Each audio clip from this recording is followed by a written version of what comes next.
নমস্কার বন্ধুরা, আমি শিউলি আরেকটা নতুন রেসিপি নিয়ে তোমাদের সামনে চলে এসেছি।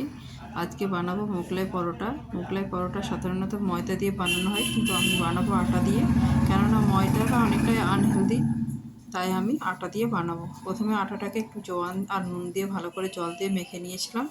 এদিকে দুটো ডিম নিয়ে নিলাম, পেঁয়াজ আর কাঁচা লঙ্কা নিয়ে নিলাম। যারা ইউটিউব থেকে দেখছো তারা চ্যানেলটাকে সাবস্ক্রাইব করে দিও, যারা ফেসবুক থেকে দেখছো তারা পেজটাকে ফলো করে দিও। ডিমগুলোকে ভেঙে নিয়েছিলাম, তার মধ্যে পেঁয়াজ আর লঙ্কাটা কেটে কুচি করে রেখেছিলাম। এখন ওই ডিমের মধ্যে মিশিয়ে দিলাম। ওই ডিমের মধ্যে একটু ব্রেড ক্রাম্বস মিশিয়ে দিয়েছিলাম।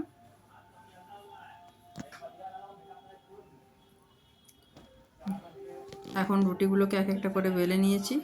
এখন ওর মধ্যে ওই ডিমের পুরটা ছড়িয়ে চারিদিকে দিয়ে দেবো। তারপর পরোটাটা 3 কোণ ত্রিভুজ আকারে ভালো করে মুড়ে নেবো। দেখো মুড়ে নিয়েছি 3 দিক থেকে পরোটা, যাতে ডিমটা বেরিয়ে না যায়। এবার তাওয়াতে হালকা আঁচে আস্তে আস্তে পরোটাগুলো এক একটা করে ভেজে নেবো। এভাবে আমি প্রত্যেকটা পরোটা বানিয়ে নিয়েছিলাম।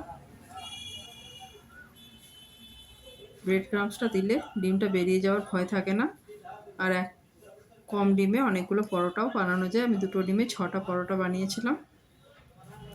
এই যে এবার পরোটাগুলোর এপিট ওপিট লাল করে ভেজে নিয়েছিলাম। গরম গরম সসের সাথে বা কাসুন্দির সাথে খেতে খুবই ভালো লাগে। তোমরা বাড়িতে অবশ্যই ট্রাই করো। ভিডিওটা ভালো লাগলে অবশ্যই লাইক কমেন্ট শেয়ার করে দিও। সবাই খুব ভালো থেকো। ভিডিওটা কেউ স্কিপ করো না, সবাই পুরো ভিডিওটা দেখো। আশা করি তোমাদের ভিডিওটা খুব ভালো লাগবে।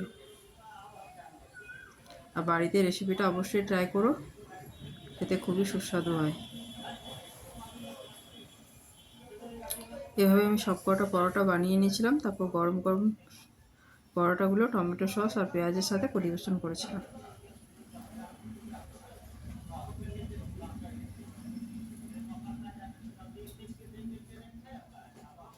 আটা দিয়ে করেছিলাম, তাও খেতে খুবই সুস্বাদু হয়েছিল।